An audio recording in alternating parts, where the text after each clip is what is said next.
हुआ यूं कि शादी हो गया, जयमाला हो गया, सिंदूरदान हो गया, फेरे हो गए, लेकिन विदाई नहीं हो पाई भैया। काहे काहे कि दुल्हन फरार हो गई थी। वो लड़की जो जयमाले के बाद डीजे पर डांस कर रही थी और वही लड़की विदाई के समय फरार हो जाती है। कि ये लड़कियां जो अपने परिवार से बोलने की हिम्मत नहीं कर पाती, अपने प्यार के लिए लड़ नहीं पाती, यही लड़कियां घर से भागने की इतनी हिमाकत कैसे कर पाती हैं।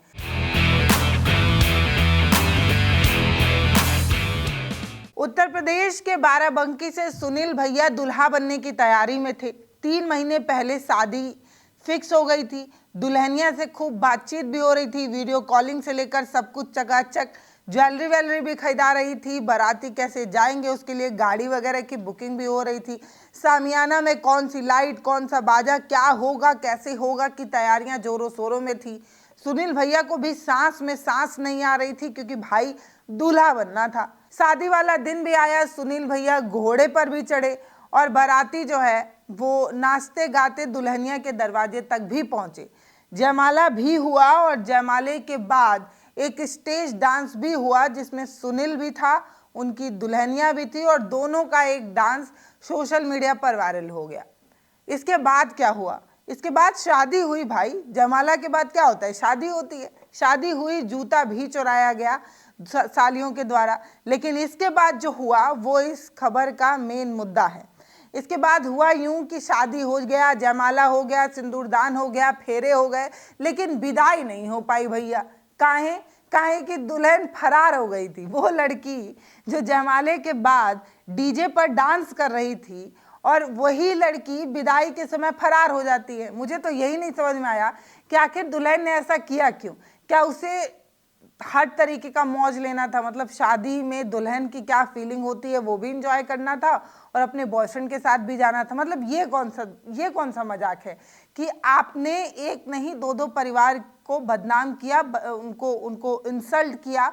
और समझिए कि एक पिता को क्या ही गुजर रहा होगा जब वो लड़के वाले उन पर सवार हो गए होंगे। और क्योंकि सुनील भैया बहुत नाराज हैं, उनका ये कहना है कि ले देकर 3 बीघा जमीन थी वो भी हमने गिरवी रख दी, इसलिए ताकि दुल्हनिया के लिए जेवर खरीदा जा सके, इसलिए ताकि बारातियों के लिए गाड़ी जो है उसे बुक किया जा सके, बारात बढ़िया से चाक चौबंद व्यवस्था में जा सके। अब भाई शादी एक ही बार होती है, सबकी ज़िंदगी सुनील भैया की तरह थोड़ी होती है कि शादी भी होगी, दुल्हनिया नहीं मिलेगी तो दोबारा शादी का मौका मिलेगा। ऐसा सबके साथ नहीं होता है। तो लोग सोचते हैं शादी है एक ही बार होनी है तो जो जो कर सकते हैं वो सब कर लें, सारा शौक व्यवस्था पूरा कर लें। लेकिन अब सुनील भैया और उनके पिताजी बहुत नाराज हैं। उनका ये कहना है कि पूरे खानदान का नाच जो है वो नीचा हो गया है। इतना ही नहीं कि जो 90 बाराती लेकर आए थे उनमें 11 गाड़ियों की जो बुकिंग हुई थी उसका पैसा बर्बाद हो गया, दुल्हन के लिए जो ज्वेलरी खरीदी थी उसका पैसा बर्बाद हो गया, जो सामियाना वगैरह बुक किया था उसका पैसा बर्बाद हो गया। इतना सब बर्बाद हो गया। सुनील भैया जो है वो रो रहे थे, मतलब अपने दुखड़ा सुना रहे थे। किसी ने ये नहीं सोचा कि दुल्हन के परिवार का भी तो बहुत नुकसान हुआ। लेकिन दूल्हे का ये कहना है कि मैंने मेहंदी रचाई थी, पल्लवी का नाम अपने हथेली पर लिखा था और अब वो लड़की फरार है, मुझे तो उसी से शादी करनी है। तो सुनील भैया से कहना है, भैया लोग कहते हैं ना कि जो होता है अच्छे के लिए होता है। आप बाल बच गए। मान लीजिए पल्लवी आपसे शादी कर भी लेती, उसके बाद आपको नीले ड्रम में कष्ट नहीं देती। इसमें इस तरीके की खबरें भी चल रही हैं कि भैया शादी हो रही है, दुल्हन लोग जो है लड़के के घर भी जा रही हैं और अपना तो जेवर ले ही रही हैं, साथ में खानदान भर का भी जेवर जो है वो बोरिया बिस्तर समेट कर निकल जा रही हैं। तो आप तो सस्ते में नहीं पड़ गए भैया। अगर आपकी शादी हो जाती और ये लुटेरी दुल्हन निकलती तो आप क्या करते? दूसरा, नीले ड्रम का केस हो सकता था भाई। दुल्हन पहुंचती, अपने प्रेमी को बुलाती और आपका टाई टाई फिस कर देती, तब आप क्या कर पाते? इतना ही नहीं, हनीमून में ले जाकर पहाड़ से ढकेल देती तो आप क्या करते? अभी जो आप रोना रो रहे हैं कि 3 बीघा जमीन आपकी रेहन रखा गया है, 1.5 लाख रुपए आप गिरवी लिए हैं, कर्जदार हो गए हैं, उसका रोना आप रो रहे हैं। 11 गाड़ी बुकिंग हुई, 90 बाराती आई, ये सब रोने के लिए आप जिंदा हैं ये बड़ी बात नहीं है। मतलब मैं यहाँ फेवर नहीं ले रही हूँ दुल्हन का, मैं उसे भी टोक रही हूँ कि इस तरीके की बदतमीजी करना सही नहीं है। मतलब आप एक साथ 2 परिवार की खुशियों को, उनके अरमानों को, उनकी इज्जत को जो है वो हथेली पर रख कर उड़ा देती हैं, ये सही बात नहीं है। इस तरीके की बदतमीजी नहीं होनी चाहिए। मैं बार बार कहती हूँ, अगर लड़की है वो किसी को पसंद कर रही है तो अपने दम पर अपने परिवार वालों से लड़े भिड़े, जो करना है करे, लेकिन इस तरीके की चीज़ें ना करे भाई। कि आप शादी कर रही हैं, सारी रस्में सब कुछ कर रही हैं, उसके बाद शादी के दिन फरार हो जा रही हैं, ये कौन सा बकवास है, ये क्या बदतमीजी है। अब पुलिस जो है वो सीसीटीवी फुटेज सब कुछ निकाल रही है, खंगाल रही है, दुल्हनिया को ढूंढने की कोशिश जो है वो पुलिस वाले कर रहे हैं। फिलहाल पूरा मामला क्या है ये आपको बताती हूँ। तो ये बाराबंकी की घटना है, जहाँ विदाई के ठीक पहले दुल्हनिया जो है वो गायब हो गई। पूरी रस्मों में हंसती खिलखिलाती नाचते गाती लड़की के दिमाग में न जाने क्या चल रहा था कि जयमाला हुआ, जयमाले के बाद डांस हुआ, 7 फेरे हुए, सिंदूरदान हुआ, उसके बाद दुल्हन जो है वो निकल ली अपने बॉयफ्रेंड के साथ। इधर दूल्हा सुनील जो है वो अपना ही रोना रो रहा है कि 3 बीघा जमीन गिरवी रखकर शादी के लिए, दुल्हनिया के लिए जेवर खरीदे, लड़की के लिए जेवर खरीदे, अब हमारे सारे अरमानों पर पानी फिर गया। लाल मेहंदी रची हुई दिखा रहा है, अपना नाम दिखा रहा है, दुल्हन का नाम दिखा रहा है, कह रहा है इसका क्या होगा। अब जिस अरमानों के साथ मैं बारात लेकर आया था, अब खाली हाथ लौटूंगा तो गांव जवार में क्या जवाब दूंगा।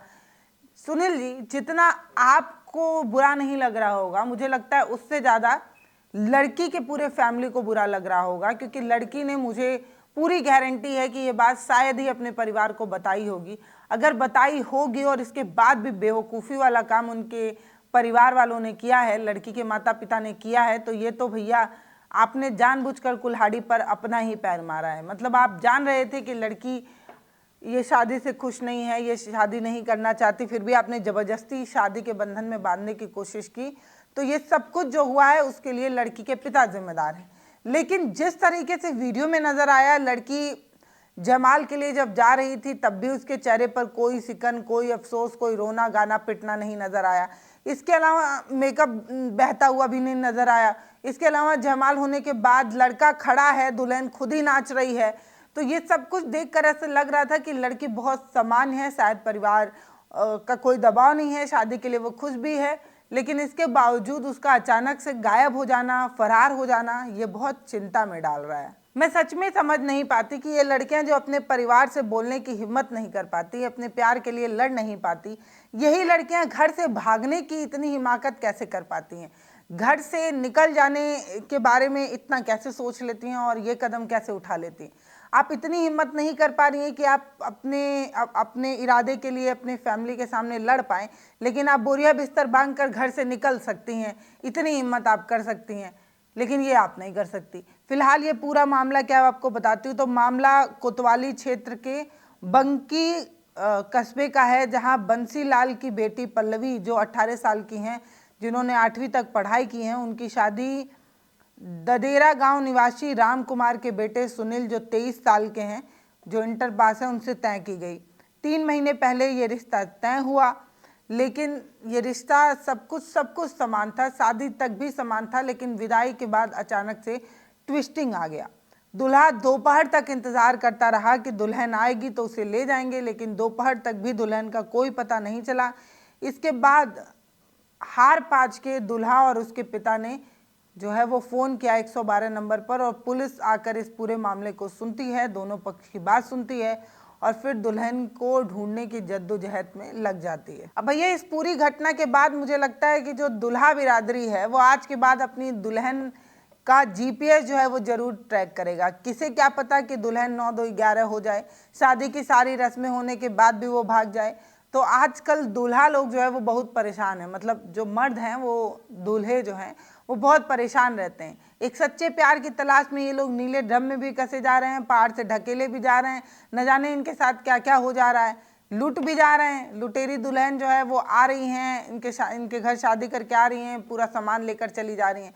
तो भैया कल तक जो 7 जन्मों का रिश्ता हुआ करता था, कहते हैं कि रिश्ते ऊपर से बनकर आते हैं, 7 जन्मों के लिए आते हैं, ये रिश्ते तक जो है वो बदनाम कर दे रहे हैं ये लोग। और 7 जन्मों का छोड़िए, यहाँ कुछ घंटे तक का भी फिक्स नहीं हो पा रहा है। यहाँ शादी हो रही है, जयमाल हो रहा है, सिंदूरदान हो रहा है, और अगले ही पल लड़की जो है वो फरार हो जा रही है, रफू चक्कर हो जा रही है। हो सकता है कि इन लोगों का रॉन्ग नंबर लग जाता होगा, शायद पिताजी और जो ग्रैंड पेरेंट या रिश्तेदार हैं वो रॉन्ग नंबर वाले दूल्हे को ले आ रहे हैं, इसीलिए शादी चल नहीं पा रही है। राइट नंबर वाले दूल्हे को लाएं तो 7 जन्मों तक चले। फिलहाल ये सब मजाक है, लेकिन ये बहुत गंभीर बात है कि इस तरीके की चीज़ें लड़कियां कर रही हैं। इसके लिए सजग और सचेत होना चाहिए कि इस तरीके की घटनाएं ना हो।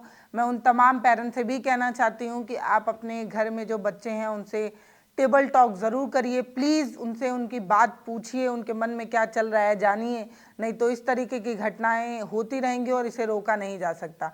अब कानून का सहारा अगर लड़की भी लेने जाएगी ना तो उसी के साथ जो है वो कानून खड़ा होगा, क्योंकि वो बालिग है, उसकी इच्छा के अनुसार वो कहीं भी रह सकती है, वो जिसे पसंद करती है उसके साथ शादी कर सकती है। तो एक पिता होने के नाते, एक गार्जियन होने के नाते, एक वस्तु, एक प्रोडक्ट, ये जो मतलब मान लीजिए ये जो मैंने अपने हाथ में पकड़ रखा है, ये इसको संभालने की जिम्मेदारी सिर्फ मेरी है। मतलब मैं उन लोगों को समझाने की कोशिश कर रही हूँ जो पेरेंट्स हैं, एक बच्चा जो है ना उसे सिर्फ संभालने तक की जिम्मेदारी आपके पास है। आप अपने डिसीजन ना तो उस पर थोप सकते हैं और ना उससे अपनी बात मनवा सकते हैं, क्योंकि आजकल के बच्चे बहुत इंडिपेंडेंट हो रहे हैं, उनकी सोच बहुत आगे तक जा रही है, वो आपकी बात मानेंगे नहीं और इस तरीके की कहानियां हो जाएंगी। तो मुझे लगता है कि इतना बहुत है समझाने के लिए। फिलहाल इस पूरी खबर पर आप क्या सोचते हैं वो आप हमें कमेंट सेक्शन में लिखकर ज़रूर बताइएगा।